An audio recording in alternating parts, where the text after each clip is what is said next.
Good evening, and welcome to Lore Friendly. I am your host, Alice Bell, and joining me tonight in the dark this evening is the spoopiest, scariest of skeletons, Kris Takahashi. How are you, Kris? Good job. Did you like my scary ghost wail? I did. I feel like I should have taken the headphones off for that so that I wasn't getting distracted. I was just like, ah! It sounded like a dying wolf. You sent shivers down my spine. Whew. Like all the hairs on your neck are standing up. Yeah, I'm just like frozen in place right now. I feel like there's a chill in the air and yes, that there's something watching me. Like I'm gonna have to turn on the lights because this is some spooky shit right here. Like, whew, I can't handle this, you know? Yeah. I'm gonna have to change my pants. You were the one making the noises, Kris. Did you scare yourself? Yes. See, you're just that good of an actor. You've got like so much untapped potential. You limit yourself to doing the modding. Yes. And very called, few roles. It's method acting, Alice. You're just constantly scared all the time. Yes. Not everyone can do it. You live in fear. Yes. And if you pee your pants every now and then, it's okay because it's all part of the methodology of like getting into character. There is this whole thing in Stanislavskian theatre where when you're acting on stage, you have to draw on past traumas and experiences. And I feel like you're really getting into the Stanislavskian method right here. You were obviously drawing upon memories of your childhood when you could hear the wind beating against your window and ghosts looking at you whilst you sleep. I don't know. Yes. I don't know what traumas you've had in your past. Yeah, I don't think I've had any ghost-related traumas. I used to live in a haunted house. Oh. I lived in a house from the Victorian era. That you assumed was haunted. That wasn't actually haunted because that would break the rules of science. No, okay, so it's a very old house. Ghosts aren't real, Alice. Yes, they are! Don't tell me what I can and can't be! Why are there no dinosaur ghosts, huh? Tell me that. You're not gonna, like, go to sleep and a T-Rex ghost is gonna show up at your fucking door. It's just not gonna happen. Because ghosts aren't real. Well, if ever you hear a scratching outside your window at night, that's the T-Rex. Because it can't actually open the window because it's got tiny arms, okay? That's true. That is the T-Rex ghost. It just scratches it with its nose. Yeah, it's just like, ooh. Ooh. That sounds a lot like my ghost. That's the noise a T-Rex makes. And you know this from experience, I assume. Yeah. Having lived in a haunted house where dinosaur ghosts congregate. Yeah, exactly. That's the thing about dinosaur ghosts, though. They probably didn't have too many regrets, unlike human ghosts. Human ghosts kind of, they have unfinished business. They want to haunt people. They want to find the killer, that kind of shit. They lived the really chill life, and there's nothing they, regret when they die. They're I cool think they people. regretted not moving out of the way of the asteroid. Yeah, I don't think the dinosaurs had a choice in that. It just sort of happened. I mean, they could have tried, I mean, the humans... Like what, built a spaceship? Tried how? The humans learned how to build nuclear bunkers, okay? I feel like the dinosaurs could have at least put some effort in, apart from the T-Rex, whose arms are obviously too short to do any digging. Yes. Can a T-Rex even hold any tools? I mean, he can hold them, he just can't use them. He could maybe use a hammer. But I don't think he'd have the skills necessary to build said hammer. But they could have just dug. They could have just dug deep underground. He would be relying on other dinosaurs that he would probably end up eating before they got finished with their work. I feel like you're giving the T-Rexes a really bad rap. How do T-Rexes, kill things? Did they just have to, stamp on them? No, they have teeth. They use their head and their teeth. Yeah, but they must look like massive chickens. Pecking at the ground. How funny must that look? They're just like, peck, peck, peck. You're dead. I don't think they're concerned for their fashion choices or how they look. They're not concerned about aesthetics when they're trying to eat and they're starving. I mean, if you ever needed any further evidence that birds were descended from dinosaurs, you just have to compare the T-Rex to a chicken. That's all I'm saying. That's the scientific breakthrough that I've just had as a doctor. True. There are also no chicken ghosts, from what I gather. You never hear a story about the chicken who haunts the human that killed it and ate it. I feel like the chickens are too busy contemplating over which came first. The chicken or the egg. Oh, but They're comparing notes in the afterlife. Like, they're too busy trying to figure out that massive philosophical debate, and they probably have the answer. Or they could be contemplating why they crossed the road. So many existential crises as being a chicken. They have such small heads for so much existentialism. Why? Happy Halloween, guys. Ghosts aren't real. Dinosaurs are. Have you ever seen a dinosaur, Chris? How can the dinosaurs be real if our eyes aren't real?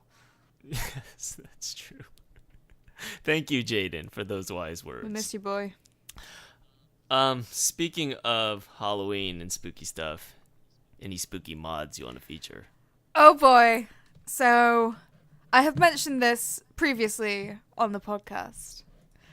Many a time. Yes, I think I know where this is going.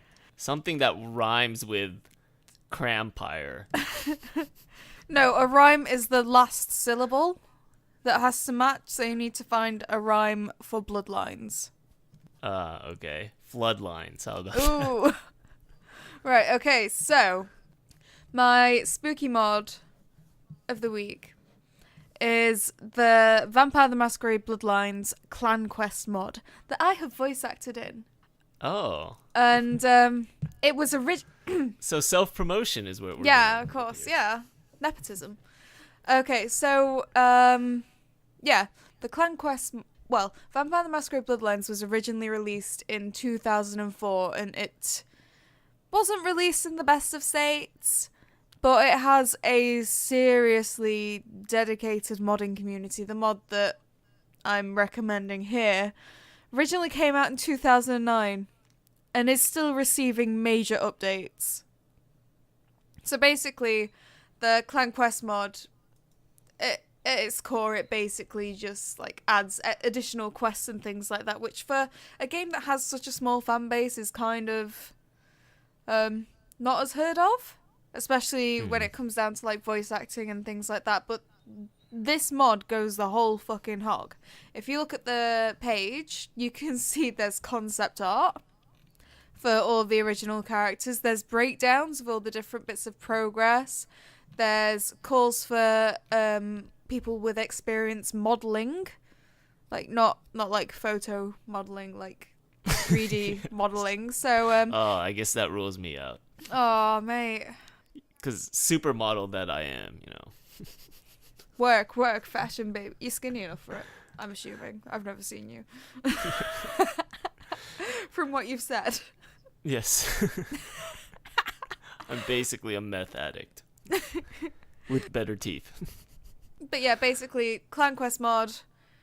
It's insane that it's still being worked on. It's insane that this game is still going strong with the modding community after more than 13 years. Fuck! This game's 13 years old! It's hard to play old games when they're based on like realistic graphics, so it's pretty amazing that this one's still kicking. It's because of the story, man, and the atmosphere. It is one of the best RPGs that I've played, and it's probably one of my favorite games of all time. And you need to play it. I didn't know. You need to play it. We could do a let's play. I can't play games like that unless like there's someone is around to like keep me engaged. Okay, well, We could maybe do like a quickie let's play, just like introducing you to the world and cut things up, because there's no way we're gonna ever get together enough to do a full-blown fucking playthrough, because Yeah, screw that. Speaking of atmosphere, the mod I want to highlight, yes, is called Pilgrim, Dread of the Commonwealth.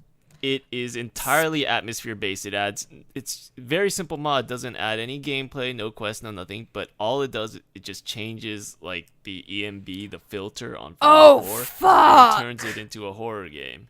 Yeah, it's pretty cool. Oh my god, this looks so cool. All it does is provide like this sort of horror based filter and change the weather to sort of kind of like have horror elements, rain, like fog.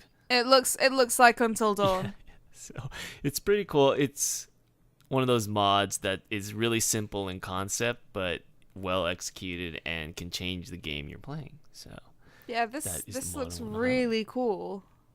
I'm so down with this. If I had Fallout 4, this might be on my list of mods to add. And a computer that can play with an EMB on. Yeah, next joke. But yeah, speaking of horror, let's just go ahead and segue to Stranger Things, which came out this week. Oh yeah! Yay. Yeah, it's one of the shows that I've been really looking forward to this year. So much that you actually watched 4 of the episodes already, which is pretty impressive. Yeah. I've only watched 1. but I was slowly getting drunk Yes. through them, so I can't really remember much. But that's a good thing. So when you spoil it, there's only like a 20 or 30% chance that what you're saying is actually accurate. Exactly. So, should we go through the episode and then I'll spoil it for you? Yeah, pretty much. So at the beginning we have a car chase, which is kind of surprising. A cold open. Yes.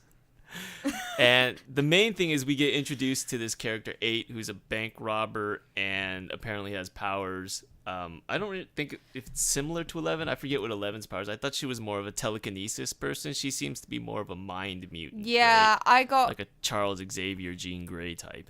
Yeah, it was a really well executed first scene, because first it looks like something out of a completely different genre of show. Then you get this creepy woman wearing cool makeup who collapses a bridge. And then it turns out that the bridge was never collapsed. So you think that she's just like 11, and then she's not. She's 8. Twist! Completely different number. Single digits. And she wears way cooler makeup. But they still both get nosebleeds. Yes. They have that in common. Also, all the torture and experiments and stuff like that. When was the last time that you had a nosebleed? I don't remember. Probably when I was a kid picking my nose. Like, I don't think I've gotten a nosebleed from, like, brain stuff, if that's what you're asking. I got a nosebleed in the middle of class once. That was fun. In the middle of, like, scary. Adult university class. I was just like, oh, shit, I'm dying! Maybe you're possessed by the T-Rex you keep making fun of. I mean, I am kind of asking for it at this point. You keep trashing its short arms. He's just gonna come back. This is the revenge that the dinosaurs want. This is what keeps their ghosts up at night. Not existential questions as to who crossed the road first or why they look like chickens, but this. Because I'm taking the piss out of them. Yes. It's their revenge. Then the next we had the sort of opening that you would expect with kind of revisiting season 1, where they had Dungeons and Dragons, only this time it's at an arcade. Yes, and that's really nostalgic for us 80s and 90s kids, because, I mean, arcades aren't a thing anymore, are they? I think they are at, like, holiday, like, camps and things. Like, I can remember going to a place in the early 2000s that had an arcade, and that was pretty cool. I was always really good at Dance Mat. I don't know, it's something that you'll never get back, really. Even though the games are objectively better now, better graphics, better delivery, like, you don't have to go to a fucking arcade and waste like $1 just to get like 10 minutes of gameplay. Yeah. The fucking Dragon's Dogma thing, bloody hell, what a contrast to nowadays. Yeah. Like, wow. So it's like objectively better now, but there is still that kind of thing that you're missing of going to an arcade, of like, you know, playing these machines that just, I don't know, everything from the sounds to the smells, like it was just like a bit of a nostalgia bomb. But we might be getting that back with VR. I don't know. That's like one thing that you can't simulate in the home, I guess. Without a lot of money, yeah. I think they've really doubled down on the whole 80s thing. Like, you look at the density of the licensed music soundtrack in this episode, it is a fucking bomb. And, like, I get it. Like, it is part of the atmosphere, but it just seemed like a little too much. The actual soundtrack itself is fantastic. Mm-hmm. Like, the original score and things. You don't... It just seems like they're trying to recapture the balance that they had, and they kind of, like, overshot it and just, like, diarrheaed 80s music. I do feel that it depends if that kind of stuff, like, appeals to you in a way. Like, Dig Dug might be nostalgic for some people. I'll give a good example. The game that... like, Dig Dug I'm familiar with, so I felt a little bit nostalgia with that. But the other game that they were playing... Dragon's Dogma.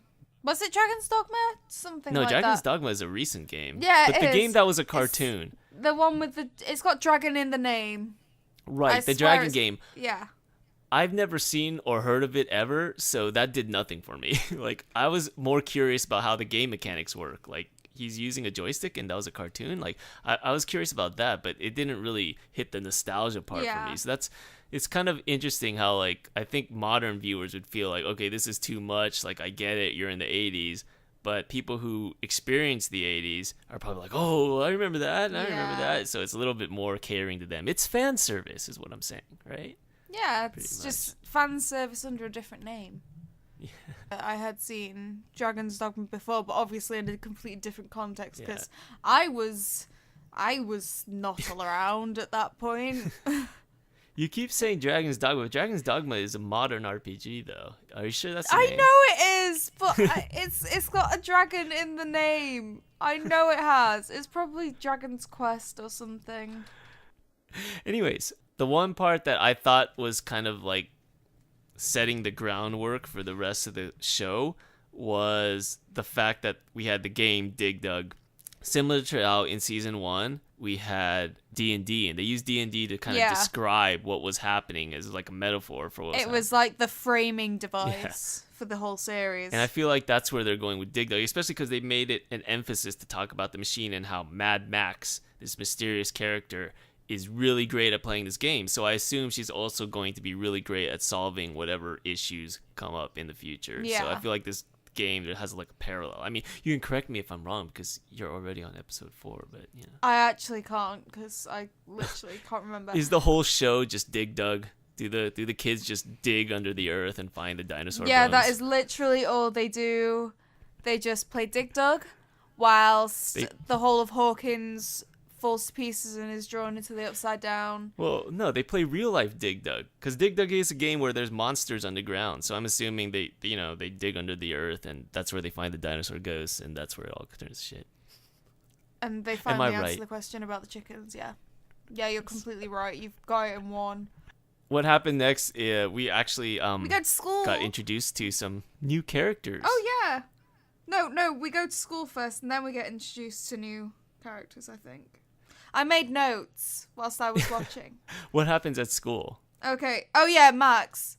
So Max. So we get introduced very briefly to Max, and the one note that I made about that scene was that Max sits in the anime protagonist chair.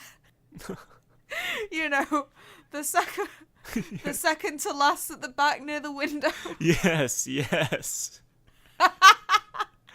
It's always that chair. Why is that? Is that like some kind of trope? I don't get it. I don't know. It's just a thing. Because like if you're at the back of the class, then I guess you're a complete rebel. If you're at the front, then you're a complete nerd. If you're in between, then it kind of shows that you're a dreamer. Well, plus you get those cool shots. Yeah, you get those cool shots where you're looking out the window. I think that's a fucking guarantee. You need that. Yeah, it makes sense. She sat in the anime protagonist chair. Good call. I was just like, oh shit. Oh boy. Does that mean she's gonna be the protagonist? I mean, she has got pretty bright coloured hair as well. So, she's pretty much anime protagonist. It's not spiky, though. It's not spiky, but it's quite curly. Yes, that's true. From what I remember. I literally rewatched the episode like an hour ago. I think she's got curly hair. Anything else about school? I love the science teacher. But, Oh, yeah. oh, the teacher's just so cool. Yes. He's very, very wholesome. He's wholesome entertainment. Enjoyed by all ages. He's just so excited. Yeah. It's going to be a shame when he turns out to be a serial killer, but yeah. Yeah. I mean, what can you do, eh? Other new characters, we have... Bob Weiss Gamgee! Yes! Sean, the original Goonie. Yes! Which is obviously why they cast him in this role. Because the Stranger Things is basically the Goonies, but more horrific. Only he's opposite of his original character, because that kid was like more of the dreamer. He was the Goonie. He was the guy who went on adventures. This guy seems like he's pretty like boring and stale, and he doesn't kiss with his tongue. He's one of those guys. He's pretty vanilla. I mean, we saw that he probably kisses with his tongue. Let's face it. I imagine he's the kind of guy. I don't remember the scene perfectly, but he's the kind of guy who just presses his face to the other person's face. He's like. There's people who kiss like that. Oh, are you like trying to stop from saying spoilers? Does he go full tongue later on? No, Okay. no, I was tapping the microphone to like imitate the, I was tapping it to imitate the whacking of faces. He seems like that guy. He listens to Kenny Rogers, presses his face against another person's face. He seems pretty stale. But he's kind of interjected himself into this love triangle with Hopper and Winona Ryder's character. I don't know her name. Which kind of parallels with the teenagers and their little love triangle that's still going on. And we have Jonathan the freak, in quotes. He's not really a freak. He's just the kind of like the loner guy.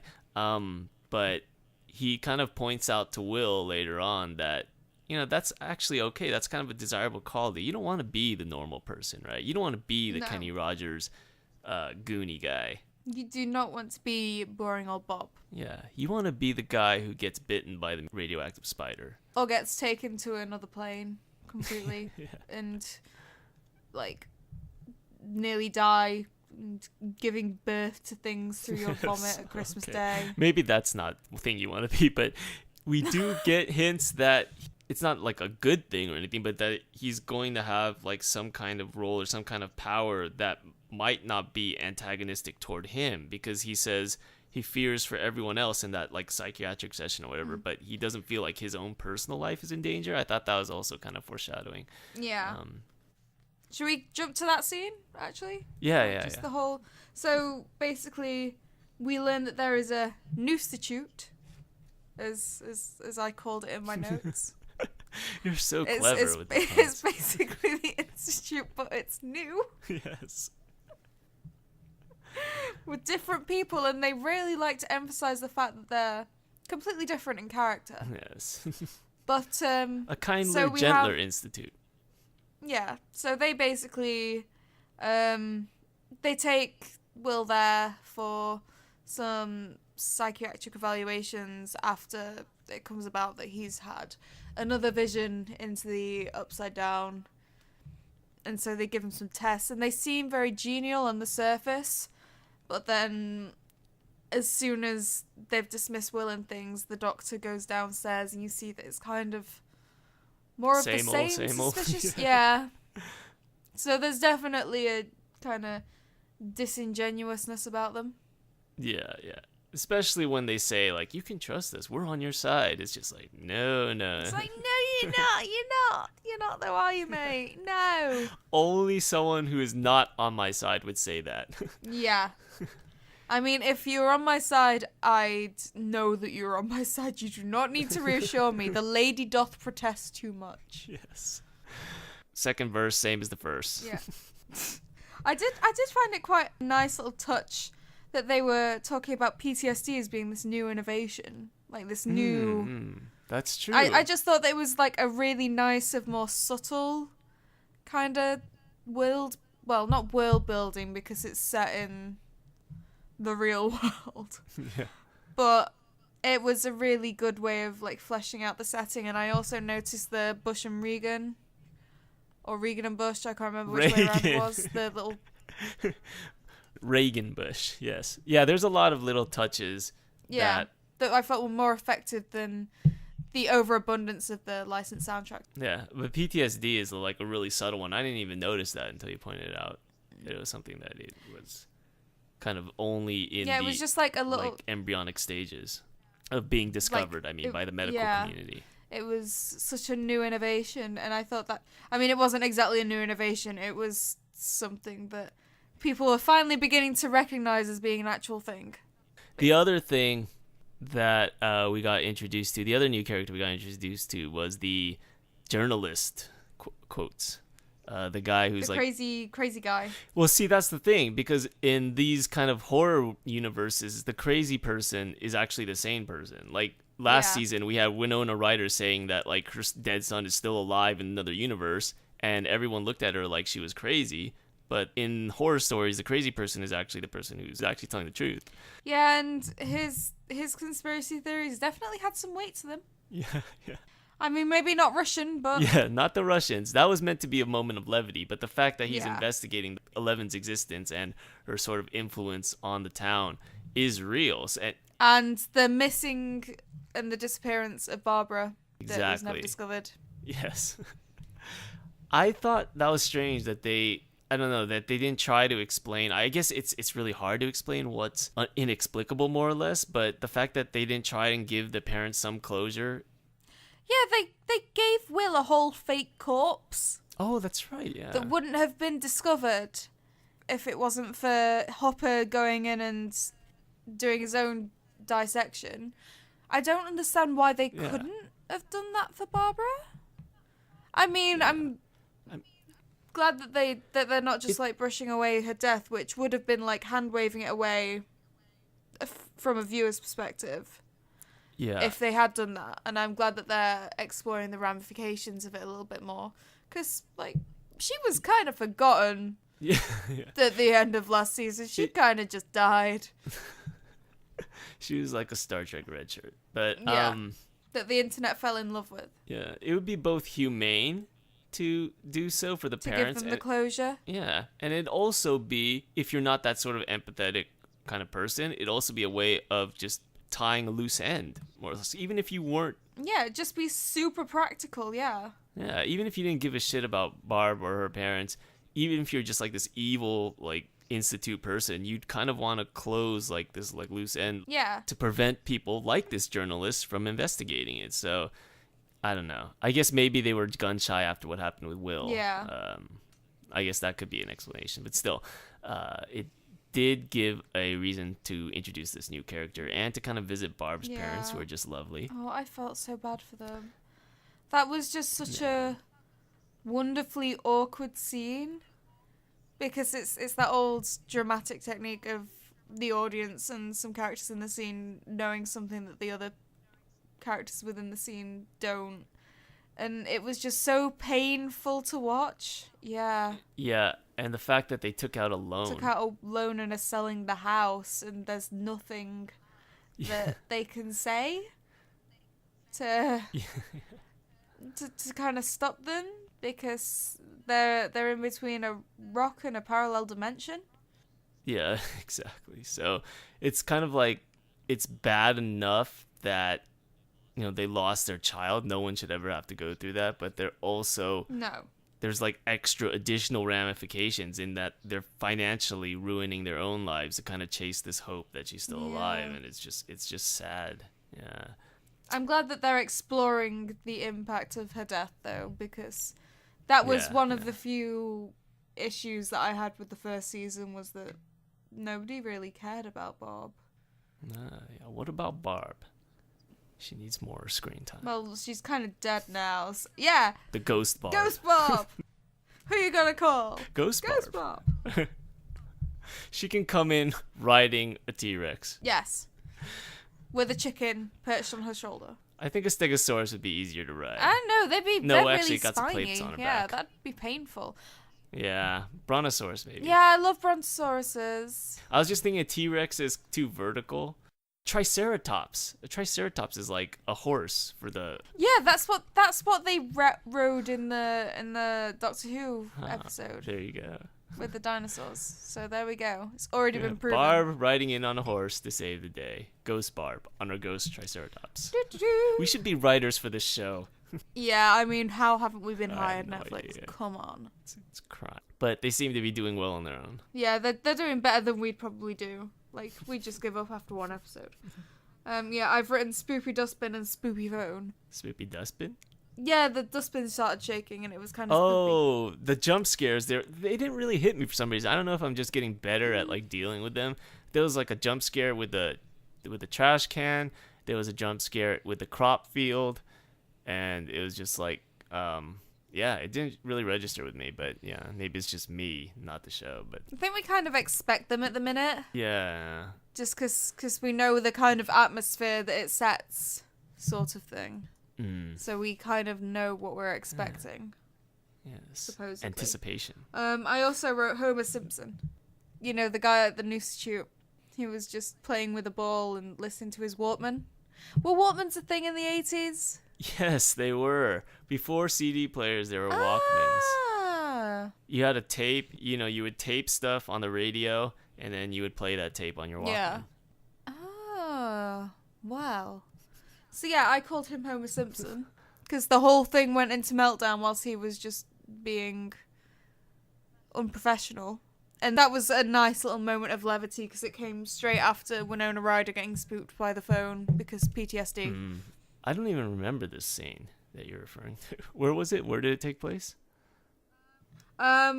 Between what I noted as Spoopy Phone, so the scene where they were sat down watching a film and the phone kept on going off and Winona Ryder was not taking it very nicely. Yes. And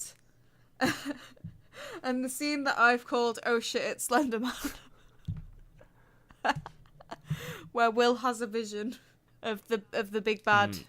I'm assuming it's the big bad. Yes, it was a lot bigger than last season's Demogorgon. It was like Cthulhu shit. It's like Lovecraftian monster. Yeah, they're going all out on the CGI budget this year. All out. Yeah. You can really tell. They've got that big time Game of Thrones money. And they don't have to try and fill out a 10-episode season so they can spread it a bit more evenly. Yes. How many episodes is this season? 8. 8. Oh. I believe. That's not even that long. Yeah. I think. No. That'll cover us up until Christmas. The phone was definitely a callback to last season. Yeah. And we also got one more with the callback. But that was totally intentional. We also had one more sort of ode to last season where Hopper's leaving out food on his sort of dinner table, which he did at the end of last season, the season finale, where he left out food in the woods for 11. And 11 comes out, and there's the big reveal for episode 1 is that she's still alive, and all this time, like, Hopper leaving food out had worked. Yeah. I put my girl, the hair, in my notes. That fucking hair, man. Oh, bless. Oh, she looks so cute and so 80s. Yeah, she looked great. She looks healthy. The other thing is that was revealed is she hasn't told any of the other kids that she's still alive because Mike was still kind of distraught over not having been talking to her. He lost his girlfriend. Yes. There you go. You're much more succinct than I am. He lost his girlfriend, but it makes sense because we have this, investigative journalist like looking for her, so he's kind of trying to keep it under wraps. But I do feel like, maybe he could have just told the kids. The kids are pretty good about keeping secrets. I think they've kind of proved that. Yeah. I mean, they did pretty good last season. And the fact that they've, not told anyone about the Institute for last year. Seriously. They can be trusted. But, now the new girls on the block, Mad Max, breaking hearts. Breaking hearts and taking names. But like, she's her own person. She's not defined by any relationship with the boys. Yeah. I don't think she's going to take too kindly to Dustin's growling. No. That was my... Oh, your Dustin growl? I'm very, very ginger. He has his teeth now. Yeah. He has the confidence now. She just won't be able to resist him. No. You know? But yeah, so the episode was called Mad Max. It was all about sort of reintroducing us to the world, to the characters, and sort of like the themes that are going to play out in this series, I think. So, good episode. Yeah. Scale of Game of Thrones characters. Yeah, I enjoyed it. I will give it a Bran because there's a lot of spoopy shit happening. But also, Bran is the first chapter in Game of Thrones. And so, like that, this is setting the scene for what is to come. Mm-hmm. And establishing characters and dynamics and things. I will just agree with you because my mind is blank right now, so... Okay. You're correct, If Alice. you change your mind, you can edit it in. So I'll just give you a generic reaction like, oh, okay, that's a good suggestion. I never really thought of it that way. So if you do want to edit in a different one, then now you've got a reaction. And it'll be completely seamless. Okay, so that is our latest episode of Law Friendly, and me and Kris are dicking around trying to fix this, so we're saying goodbye without actually saying goodbye to each other. It's pretty insane. So, goodbye everyone, goodbye Kris, and good night.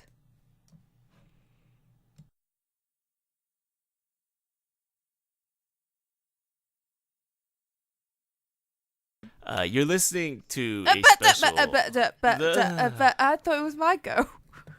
Oh, okay. Oh, am Okay. I making spooky noises? Yeah, How's that for a spooky noise?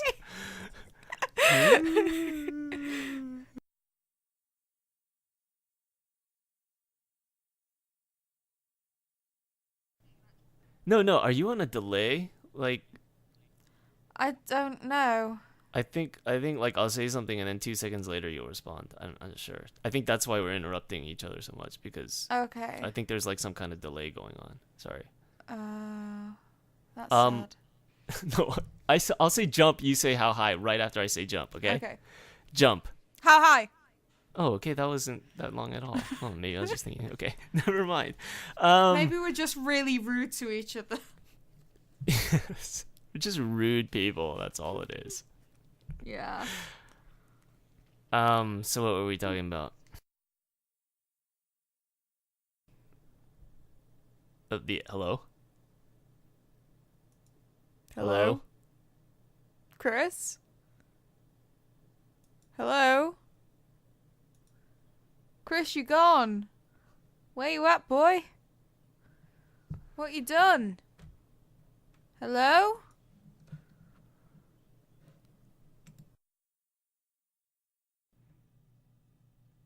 Well, I'm just gonna go and look through my Facebook feed, I guess. Nothing particularly spooky.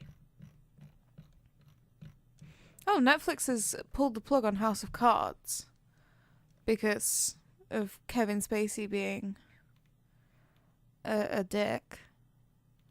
So that's fun. I mean, they could have just continued it with Robin Wright because, you know, Robin Wright is fantastic. Where are you at? Your internet's just died, Kris. It's not my fault for once. I'm kind of talking to myself and I don't like it. Oh! Oh, Kris, I've just earned a new badge on me Fitbit. Give me a second and I'll tell you what it is. The Monarch Migration Badge. Every year, the monarch butterfly migrates 4,023 kilometers to warmer climates. With the same lifetime kilometers in your pocket, you're giving those butterflies some hot competition. Aw, I want a badge. Hello? What the fuck happened there? I'm sorry. My internet shut off. Oh my god, it wasn't my fault!